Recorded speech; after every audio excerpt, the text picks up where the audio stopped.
Joining me now is celebrity and royal commentator Kinsey Schofield. Kinsey, Netflix has dropped its trailer for Meghan Markle's Christmas special. Let's have a look.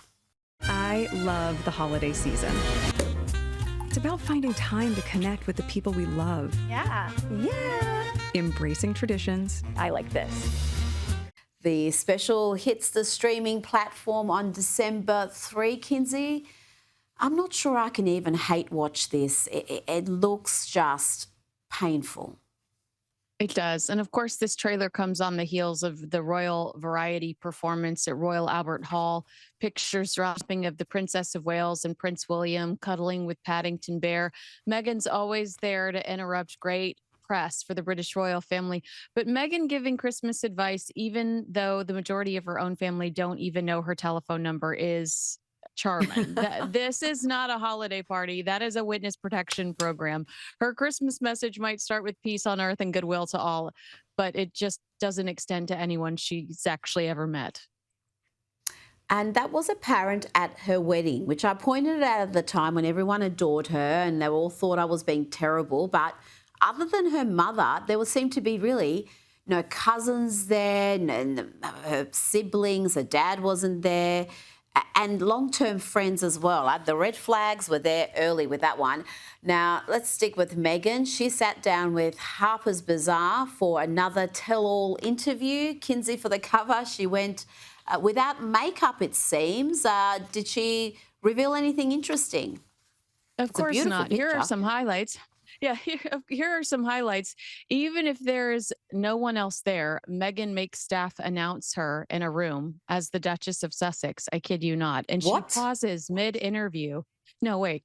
She pauses mid-interview to take a photo of her own face in the foam of her cappuccino. The article claims that Meghan is an authority on parenting in her friend circle because she uses things like apps. And Meghan drops moments of brilliance like, if you overwork the dough, it's not going to rise. I like to imagine that when Oprah asked her if she was silenced or silenced, that is what she was held back from sharing with the masses. She has to be announced. Don't just go up past that like it's nothing. People have to announce her official royal titles. Let's not forget she walked away from her duty, so she's got those titles without any sort of work. And yet she uses them to that extent. I doubt Prince William would be using them to that extent. No, it's just her and the author of this piece that are in this home. And the author of this piece is like, it's just the two of us, but she's announced as the Duchess of Sussex when she walks in. Like, even the author, who is very generous to Meghan throughout this article, is like, that's weird. It is weird. And Prince Harry is going to be the keynote speaker at a political affairs conference in Canada.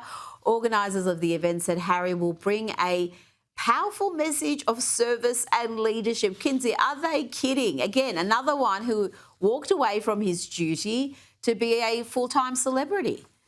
Exactly. It's basically pay to play at a Hilton in Toronto. Harry is speaking at a real estate event. This is kind of embarrassing to me. Not only is Harry totally not qualified to talk to a room full of entrepreneurs about leadership or real estate, but they are marketing it like he's a glorified mascot. For the right price, almost 300 pounds, you get access to a rejected prince in a Hilton conference room. I mean, these are the type of events I think the royal family were fearful of when they said no half in, no half in, half out.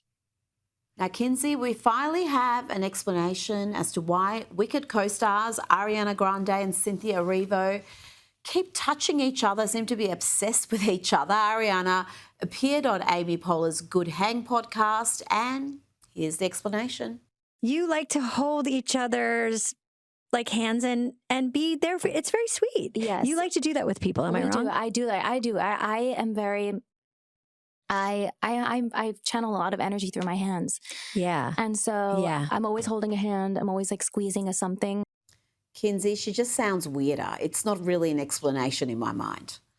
No, is that Gavin Newsom's excuse too? Is he channeling a lot of energy through his hands? Because boy, does he do some hand choreography. Yeah, she admitted in the past that her and Cynthia are insufferable and annoying while promoting these movies. So they are aware. But I think you and I were really dying over the finger holding. Remember last junket where she was Mm. like holding Cynthia's finger? It's the obnoxious conversations, it's the holding space. It totally distracts from the movie and makes us uninterested in seeing it. I think these two are just too much. They are, and Ariana seems to be loving Hollywood though. She appears to be making the switch from pop star to actress, revealing her 2026 Eternal Sunshine tour will be her last hurrah. That's a big statement to be making this early in her career. I know, but doesn't it give you like flashbacks to Cher? Remember how Oh Cher yeah. kept announcing that it was her final tour and it never was? She never, Ariana never gives us specific plans for her upcoming tour, but made it clear that she thinks that this is her final run for the foreseeable future. She explained that exploring projects beyond music has helped her feel more in touch with herself, and she's clearly handsy, and with her creativity. So, I mean, go forth. Good luck. Hopefully, you're not as physical with your next co-star.